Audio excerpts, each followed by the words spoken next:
सदगुरु कबीर साहब जी का एक बहुत ही सुंदर और प्यारा दोहा है, जिसको वो अपनी भाषा में साखी कहते हैं। देखिए, सदगुरु कबीर साहब की एक विशेषता थी, हर बातों को अपने ढंग से रखते थे। उन्हें दोहा कहीं नहीं कहा, साखी कहा। उन्होंने चौपाई को क्या कहा? रमैनी नाम दिया। रमैनी का अर्थ होता है प्रार्थना करना। तो सदगुरु कबीर साहब निराले संत, अद्भुत महात्मा, महामानव, और ऐसे शास्त्रों के ज्ञाता हैं। उनके शब्दों से पढ़ने से पता चलता है। सदगुरु कबीर साहब ने कहा, कल काठी कालू गुना, जतन जतन गुण खाए, काया मध्य काल बसत है, मर मन काहू का। इस साखी में सदगुरु कबीर साहब ने अनुप्रास अलंकार का प्रयोग किया है। व्याकरण पढ़ने वाले जानते हैं 7 अलंकार होते हैं, सही नहीं? तो मास्टर है, कितने होते हैं? 7 अलंकार। अलंकार किसे कहते हैं? कि जो दोहा चौपाई यानी छंदबद्ध शब्दों को जो सजाने और संवारने का काम करे, उसे क्या कहते हैं? अलंकार कहते हैं। जैसे शरीर को सजाने वाला अलंकार आभूषण है, वैसे ही जो साखी शब्द चौपाई यानी छंद को जो सजाने का काम करें, उसे अलंकार कहते हैं। पहला अलंकार है अनुप्रास अलंकार। अनुप्रास अलंकार किसे कहते हैं?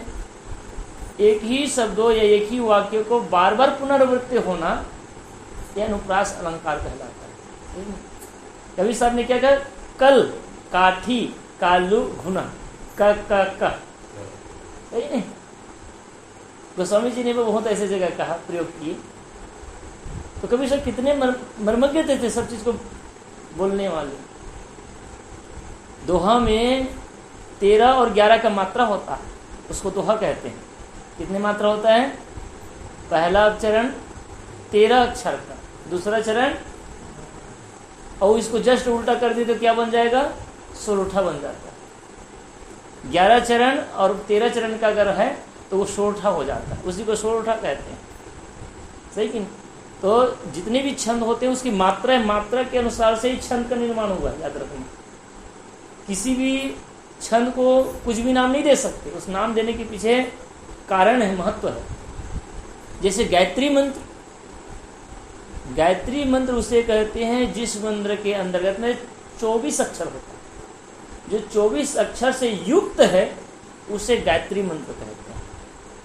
वेदों में बहुत सारे मंत्र हैं और अन्य अन्य प्रकार के नाम के भी मंत्र हैं जो अलग अलग रूप में जाने जाते हैं। जगती, त्रिपुटी, ये भी नाम का है। उसी में गायत्री मंत्र है, और हजारों गायत्री मंत्र, एक नहीं। प्रसिद्ध तो एक है जिसको आप लोग सुनते हैं, तस्वतुर वरेण्यम भर्गो दिवस्य धीमहि धियो यो न प्रचोदयात्। तस यानी मैं उस सविता को ध्यान धारण करता हूँ जो मेरे मन और बुद्धि को प्रेरित करता है। सविता क्या है? तो जो उगता हुआ सूरज है, जिसके लालिमा प्रकाश के रूप में फैलती है, उसी समय के सूर्य को सविता कहा गया है। और उगने से पहले के सूरज को क्या कहते हैं? तो उषा कहते हैं। हाँ, अलग अलग नाम है उसका। जब सूरज उगा नहीं, केवल प्रकाश हल्का हल्का दिख रहा है, उस काल को उषा काल कहते इसीलिए। और जब वही उगने लग गया, दिखने लग गया, प्रकट हो गया, उसी को सविता कहते हैं। और जब आगे बढ़ गया तो वो सूरज या सूर्य हो जाता है। तो तस्वतुर वरेण्यम, मैं उसका वर्णन करता हूँ। किसको? उस सविता को जो मेरे मन को, मेरी बुद्धि को प्रेरित करता है। कैसे प्रेरित कर? जागृत करता है।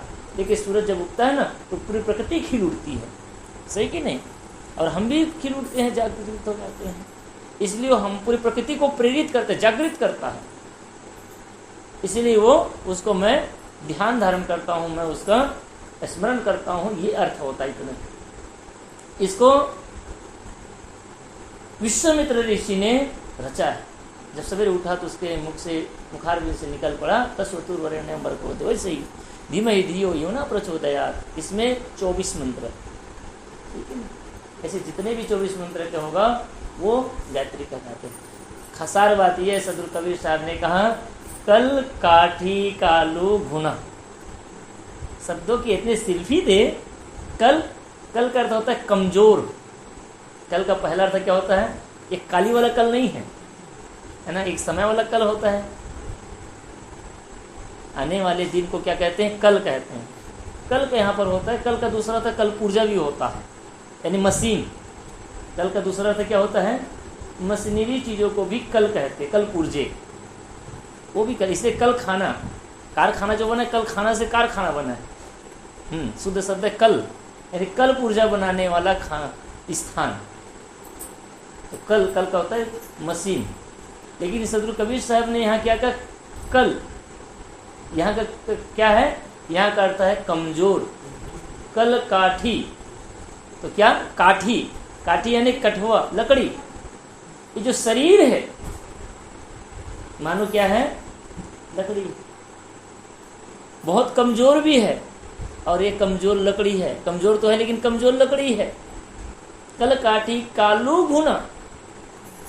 अब लकड़ी है तो क्या लगा है? इसमें घुन लगा हुआ है। जैसे लकड़ी फर्नीचर में लगता है ना आपके घर में, तो कुछ कुछ तो मजबूत लकड़ी होती है। कबीर साहब ने कहा कमजोर लकड़ी है, और इसमें कमजोर तो पहले से है, इसमें घुन लगा हुआ है। घुन, घुना जानते हैं ना? दियार, घुना है ना? घुना लगा जो लकड़ी को खाता है। तो घुन जो क्या करता है? अंदर में घुसता है और धीरे धीरे खा करके उसको पिसान बना देता है, धूल बना देते हैं। सही है नहीं? कबीर साहब ने कौन सा गुण है? कालू घुना। कितना विशेषण दे? कालू, कालू यानी काल, मौत। ये जो मृत्यु है, मौत है, मौत रूपी जो गुना है, इस शरीर को खा रहा है धीरे धीरे धीरे। कितना सुंदर विशेषण लगाते कबीर साहब। ये लकड़ी कैसे खराब होता है? जब घुन लग जाता है धीरे धीरे खत्म। ऊपर से बढ़िया दिखता है और अंदर से एक धक्का मारोगे तो गिर जाता है। कबीर साहब कहते हैं जो शरीर है ना बहुत कमजोर है, इसका अहंकार मत करिए, है ना?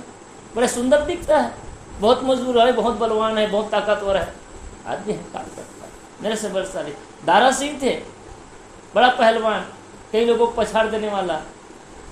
मरण संयम में ऐसा हुआ बेचारा उठ नहीं पाया। ऐसा हो कैसे? शरीर बहुत ही कमजोर है, जब चोट लगते ही गिर जाता है आदमी। अभी बढ़िया स्वस्थ दिख रहा है और थोड़ी सी गड़बड़ी होती है, अभी बढ़िया अच्छे, पेट में दर्द हो गया आदमी सह नहीं पाता। दांत दर्द कितना परेशान करता है, पूरी जिंदगी बर्बाद करके रख देता है। न खाने पीने सुने कुछ चैन नहीं, केवल दांत दर्द तो बहुत खतरनाक दर्द होता है। कान में अगर दर्द हो जाए तो बस थोड़ा सा दर्द हो जाए, आदमी टप टप करते करते। कबीर साहब ने कल काठी कालू गुना, जो शरीर है ना बहुत कमजोर है, इस शरीर का भरोसा मत करना। कबीर साहब कैसे? तो ये कच्चा घड़ा जैसा है। पक्का घड़ा में पानी रुकता भी है, लेकिन कच्चा घड़ा में पानी रुकता नहीं है। इसी प्रकार से ये शरीर कच्चा घड़ा है। एक शरीर कब तक चलेगा इसका कोई भरोसा। इसलिए कबीर साहब ने कहा सुमरन करहूं राम का काल गहे हैं केस। हे भाइयों, हे माता बहनों, राम का सुमरण करो, राम का स्मरण करो। राम कौन है? तो ये सबके अंदर में जो जीवात्मा है, जो परम सत्ता है, यही राम है। इस राम को जानने की जरूरत है, इसका स्मरण करने की जरूरत है। तुम अपने आप का स्मरण करो, तुम अपने अस्तित्व का स्मरण करो। तुम अपने आप का स्मरण करोगे, अपने अस्तित्व का स्मरण करोगे, तुम अपने को जान जाओगे, तो फिर मौत से बच जाओगे। तो सुमरण करहु राम का काल गए केस।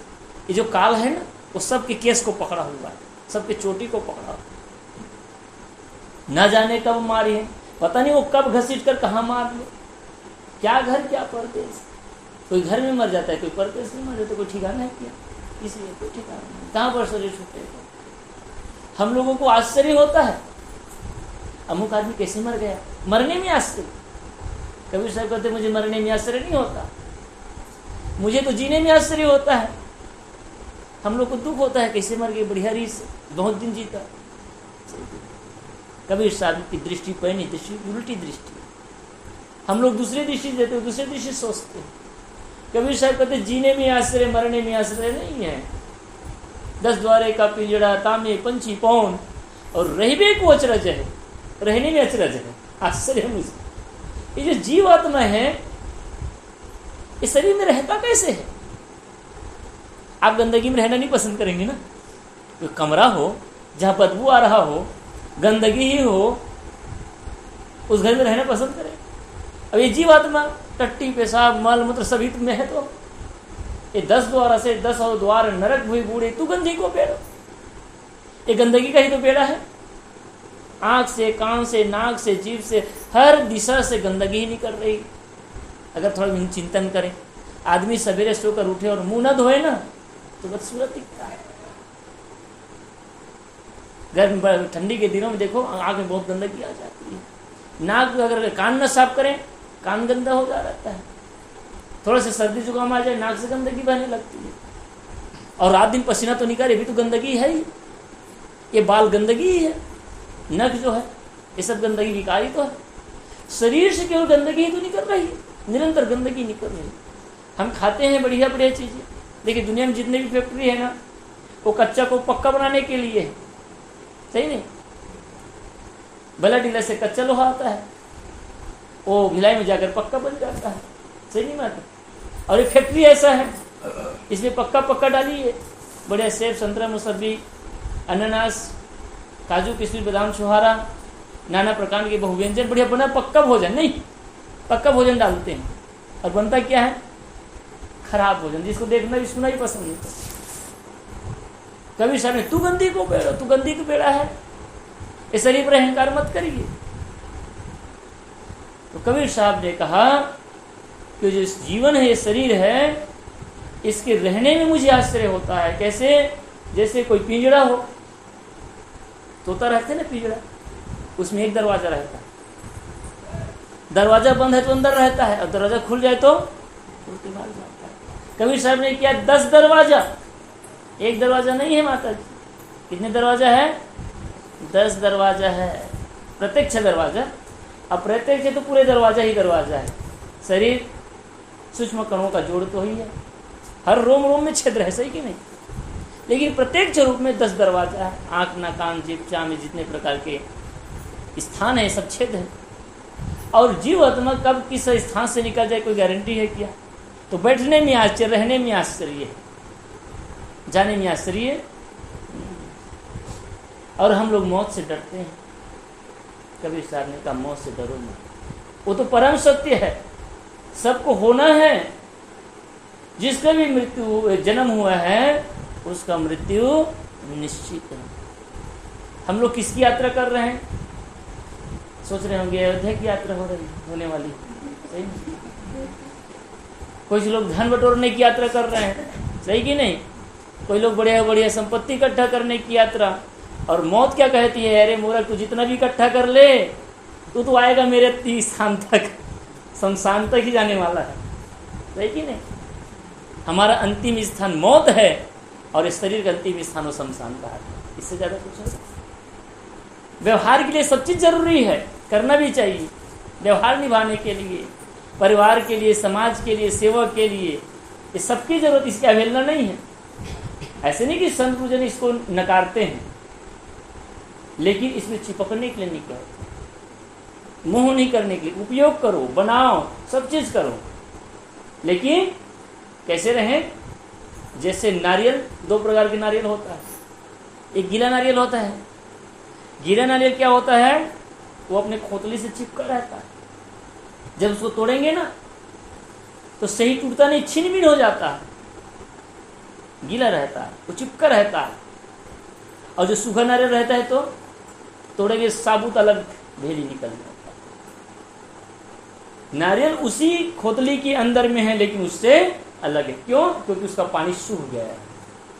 ऐसे ही हम इस संसार में रहें, घर में रहें, परिवार में रहें, रहना बुरी बात नहीं है, लेकिन हम अपने संस्कार के पानी को सुखाएं, अपनी वासना के पानी को सुखाएं, जो हमें दुख देता है।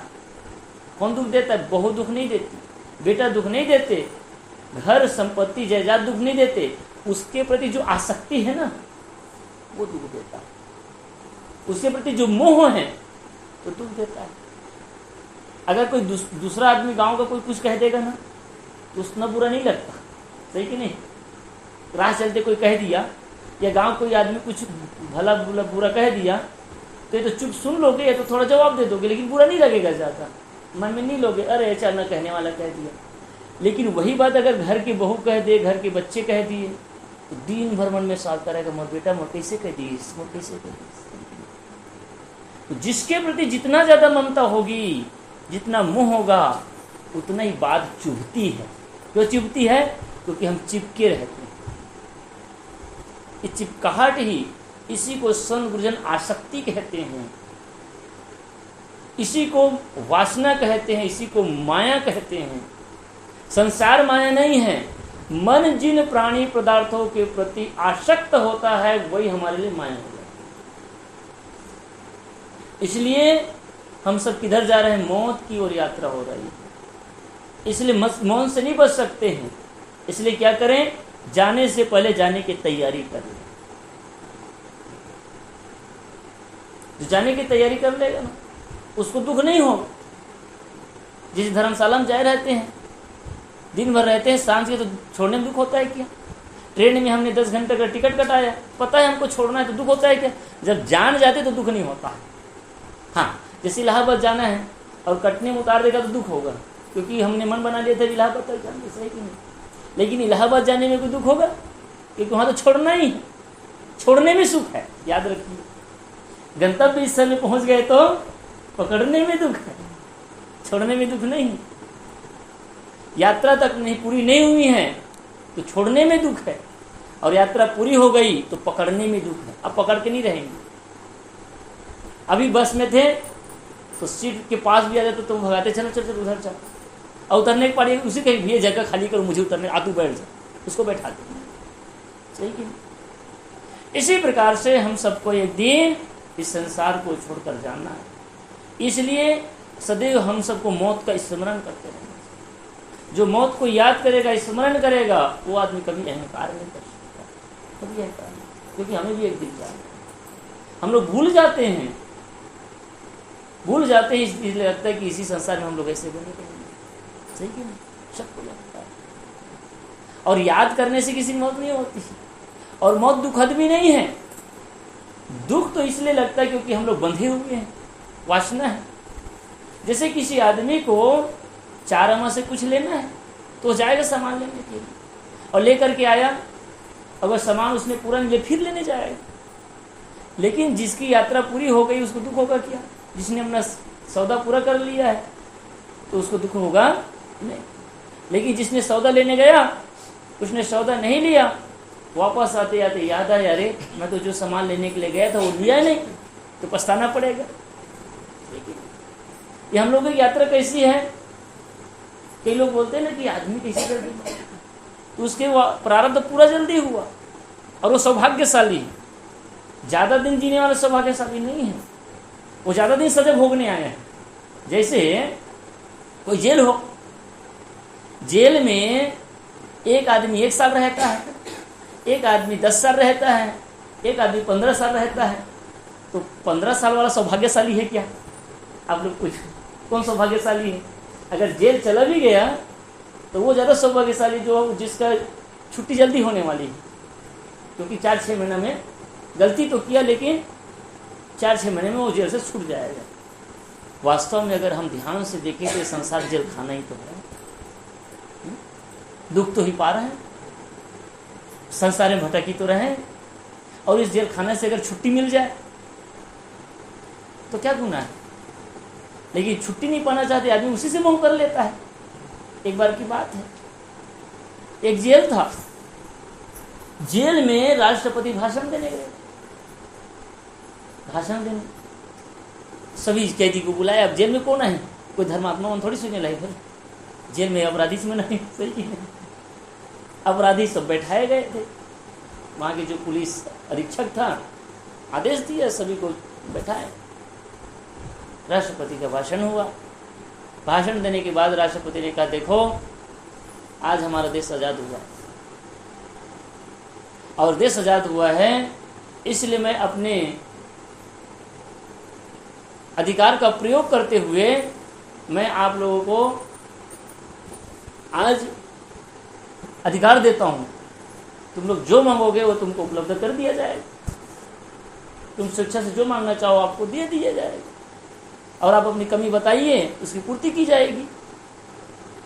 तो क्या जितने लोग हैं, जो जो अपनी शिकायत होगी, जो भी जरूरत होगी, जिसको जो चाहिए आप लिख करके दीजिए, हम सुनवाई करेंगे और अति शीघ्र इसका पालन किया जाएगा। सभी अपराधियों ने अपने अपने ढंग का, एक लिखा था कि साहब हमारे जो जेल है ना, इसमें खाना अच्छा नहीं मिलता है, इसलिए बढ़िया बढ़िया कभी कभी मटर पनीर मिल जाए, कभी कभी बढ़िया से बासमती का चावल मिल जाए, उसने लिखा। एक ने कहा कि सर यहाँ के भोजन बहुत ख़राब रहता है, उसमें कंकड़ पत्थर भी मिले रहते हैं, कभी कभी कीड़े मकोड़े रहते तो थोड़ा सावधानी बरता था। एक ने लिखा कि साहब यहाँ बहुत गर्मी लगती है, तो पंखे की व्यवस्था हो जाता तो बहुत बढ़िया होता। किसी ने लिखा कि यहाँ पर बहुत मच्छर काटते हैं, अगर मच्छरदानी का अगर व्यवस्था हो जाती तो अच्छा लगता। सभी लोगों ने अपने अपने हिसाब से लिखा। एक ने खाली कोरा पेपर में नीचे नोट में लिख दिया, सबसे नीचे नोट में, कृपया महोदय जी अगर आप कुछ करना ही चाहते हैं तो कृपया इस कोरा कागज में आप सिग्नेचर कर दीजिए, सिग्नेचर कर दीजिए। अब राष्ट्रपति अंतिम में, कोरा कागज था तो देखा नहीं, लेकिन अंतिम में उठा देखता है तो नीचे भी कुछ लिखा है, पढ़ता है कि कृपया महोदय जी अगर आप कुछ कर ही सकते हैं तो इस कोरे कागज में आप सिग्नेचर कर दीजिए। तो उसने बुलाया कि भाई इस ब्लैंक कागज को, कोरा कागज को किसने प्रेषित किया, भेजा है? तो सामने बैठा तो आया, तो भैया तुम्हारी क्या डिमांड है? क्या सर मेरा कोई डिमांड नहीं, बस यही डिमांड है कि आप इसमें सिग्नेचर कर दीजिए। तो उसने कहा कि आखिर सिग्नेचर क्यों कराना चाहते हो, ये तो बताओ, ऐसा नहीं कि मेरा राष्ट्रपति पद ही तुम पाना चाहते हो, ये भी लिखवा सकते हो भाई। अब सिग्नेचर हो जाएगा, अगर तुम लिख दे रहोगे तुम्हें बनाना भी पड़ जाएगा मुझे, सही कि नहीं? तो उसने कहा कि महोदय मैं आपका पद नहीं चाहिए मुझे, और मैं इस योग्य नहीं कि मैं राष्ट्रपति बन सकूं, हाँ लेकिन मैं इसमें इतना बस लिखना चाहता हूं कि कृपया आज ही और अभी से मुझे इस जेल खाना से रिहाई कर दिया जाए, बस इसी आदेश पत्र है ये, और इसी में आप सिग्नेचर कर दीजिए, नहीं तो आप ही लिख दीजिए। बोले कहे कि तुम क्यों छूटना चाहते हो? सब लोगों ने तो अपना अपना मांग किया। तो कहे सर मैं अगर कुछ मांग भी कर लूं, भोजन अच्छा हो जाएगा, कमरा अच्छा हो जाएगा, कपड़ा अच्छा मिल जाएगा, लेकिन रहूंगा जेल में ही ना, बस सही कि तो मुझे जेल ही नहीं चाहिए। अगर आपके पास शक्ति है, पावर है और आप कुछ कर सकते हैं मेरे लिए, तो मुझे जेल से ही मुक्त कर दीजिए। ये कितनी अच्छी चीज। हम लोग भी संसार रूपी जेल में हैं, मैंने कल ही बताया। सदगुरु के पास जाते हैं, मंदिर में जाते हैं, पूजा स्थल में जाते हैं, वो भी कहता है कि बेटा तू मांग जो मांगना चाहे, सही कि नहीं? हम लोग क्या मांगते हैं? धन दे दीजिए, बेटा दे दीजिए, पत्नी दे दीजिए, नो यही तो मांगते हैं। और वही जो मांगते वही मिलता है कि नहीं मिलता? कम बेस तो मिलता ही नहीं भाई, जो मांगा सो मिला, किसी ने मुक्ति मांगा ही नहीं। इसलिए बार बार इस संसार के जन्म मरण चक्कर में हम लोग पिसते रहते हैं। सदगुरु के दरबार में जाएं, इष्ट के दरबार में जाए तो मुक्ति मांगे। अगर मुक्ति मांगते ना तो मुक्ति भी मिलती। तो ये संसार जो है ये जेल खाना है। तो मैं कह रहा था कि अगर आदमी जल्दी चला गया ना तो वो सौभाग्यशाली है। किस दृष्टि से? संतों के दृष्टि से। जैसे यहाँ से आपको रायपुर जाना है, पैदल चलते चलते चलते चलते आप कहाँ अभनपुर पहुँच गए, सांझ हुआ, वहाँ रात रुक गए। अब रात रुक गए तो सवेरे से यात्रा कहाँ से प्रारंभ होगी? जैसा करत से होगी कि अभनपुर से, तो उसकी यात्रा जल्दी पूरी नहीं होगी। अब एक आदमी अभनपुर से यात्रा किया क्योंकि उसने एक दिन पहले यात्रा कर लिया था। अब एक आदमी दूसरा है, वो आज यात्रा प्रारंभ किया सवेरे, तो इसको सवेरे जाते जाते टाइम लगेगा। और उसने पहले यात्रा कर लिया है, यानी पहले जन्म में अपनी आधा यात्रा कर लिया है, थोड़ी सी यात्रा बचा था पहुँचने में गंतव्य स्थल, उसका समय जल्दी आ गया। इस ढंग से हमारे संत गुरुजन समझाते हैं। और जितना ज़्यादा उम्र जो मतलब उतना ही सजा भोगने के लिए। कई लोग ऐसे होते हैं बिस्तर में पसते पसते 10 साल 15 साल बेचारे पसते रहते, न खाने का सुख, न जीने का सुख, खुद के लिए कष्ट, दूसरों के लिए कष्ट, क्या सुख मिला? तंदर सुखिया काहू न देखा, जो देखा सो दुखिया। और उदय अस्त की बात कहता है, सबका किया विवेका। बाटे बाटे सब कोई दुखिया, क्या गिरी बैरागी। और सुखाचार्य दुखे कारण कर भाई माया। ये दुखी तो है। महात्मा बुद्ध ने भी कहा दुख है दुख है दुख है। 4 आर्य में महाआर्य सत्य में उसने पहले दुख को रखा। संसार का परम सत्य है कि जीवन में दुख है। हर आदमी पदे पर दुख तो पाता है। माँ बच्चे को जन्म देती है, कितना पीड़ा सहती है तो उसे सुख मिलता, पीड़ा के पीछे सुख मिलता है। फिर बच्चे वो अनुकूल ना हुआ तो फिर दुख मिलता है। बच्चा और बड़ा हुआ और कुछ बीमार पड़ गया तो दुख मिलता है। खुद दुख पाता है, दूसरे को दुख पाता है। हर क्षण शरीर दुख का कारण है ना। प्रिय के वियोग में दुख है और अप्रिय के संयोग में दुख है। इस शरीर में जड़ बुखार आता रहता है, नाना प्रकार के व्याधि आती रहती है। अपने प्रिय ही अनुकूल नहीं हुआ, विपरीत हो गए, बेटा बहुत विपरीत हो गए, दुख होता है। पगे पगे दुख लगा रहता है। इसलिए सुख कहाँ है? तो सुख तो सत्संग में है, सुख तो समाधि में है, सुख तो भजन में है। लेकिन ये आदमी करता नहीं है। सच्चा सुख क्या है? सत्संग से सच्चा भजन कहते हैं। सत्संग से सुख मिलता है, जीवन का कण कण। तो जो सच्चा सुख है वो सत्संग से मिलता है। लेकिन आज का आदमी सत्संग करता भी नहीं। हाँ, कुछ सत्संग जरूर है, कथा भागवत वाला, वो सत्संग नहीं। सत्संग उसे कहते हैं जो सत्य का बोध कराए, सत्य से साक्षात्कार कराए, जीवन के महत्व को समझाए, उसे सत्संग कहते हैं। कहानी किसी को सत्संग नहीं कहते। अब आप महाभारत सुन रहे हैं, वही कथा को बार बार, दुर्योधन भीम युधिष्ठिर। अब वो तो घर परिवार की कथा है, लड़ाई झगड़ा है, उसको एक बार नहीं 1000 बार नहीं सुनो। लड़ाई झगड़ा तो हो रहा है, अपने दूसरे के जीवन की व्यथा नहीं, अपने जीवन के बारे में सुनो, उसे सत्संग कहते हैं। सत्संग क्या है? दूसरे के जीवन की चर्चा करना सत्संग नहीं है। जितना कथा होती है दूसरे की चर्चा है, जो हजारों साल बीत गए। सुनना चाहिए, अपने इतिहास जानना चाहिए, मना नहीं है। लेकिन अपने जीवन की व्यथा को जाने बिना दुख दूर नहीं होने वाला। अपने जीवन के बारे में समझिए, खुद के जीवन के बारे में समझिए। और सत्संग में आपके जीवन के बारे में बताते हैं कि हमारा और आपका जीवन क्या है, कैसे सुंदर बन सकता है, इसके बारे में बताते हैं। तो सदगुरु कबीर साहब ने कहा, कल काठी कालू गुना। ये शरीर बहुत कमजोर है और इस कमजोर शरीर में ये जो काल रूपी जो घून है वो लगा हुआ, निरंतर हमको छीन कर रहा है। रोज हम मर रहे कि नहीं मर रहे? अगर हमारे 80 साल की उम्र है और जिसका 60 साल उम्र हो गया है तो 40 साल मर गया, मर गए कि नहीं मर रहे? अब 20 साल बस बचा है। रोज तो मर रहा है, रोज बदल रहा है। वैज्ञानिक दृष्टि से देखें तो विज्ञान भी मानता है कि ये शरीर 7 साल में पूर्ण बदल जाता है, पूर्ण रूप से बदल जाता है। परमाणु भी बदल जाते हैं, कुछ बचता ही नहीं, दूसरा हो जाता है। रोज रोज रोज ये शरीर बदल रहा है, इसलिए रोज बदलना ही तो मृत्यु है। तो रोज रोज शरीर बदल रहा है और ये तो शरीर बदल ही रहा है, आदमी भी रोज रोज मर रहा है, पग पग मरता रहता है। दुख में अनुकूल नहीं हुआ तो दुख में पल पल क्षण क्षण मरता ही जाता है। आदमी एक भी दिन फांसी थोड़ी लगाता है, रोज सोच लेता है। इसलिए कबीर साहब कहते हैं, कल काठी कालो गुना, जतन जतन गुण खाए। और जतन जतन करके गुण खा रहा है। हाँ, छोड़ता नहीं है, सबको पकड़ता है। जतन मतलब बहुत सावधानी से, पता ही नहीं चलने देता। एक काल बलि कब आता है ना, पता ही नहीं लगने देता। ऐसे चुपके से आता है।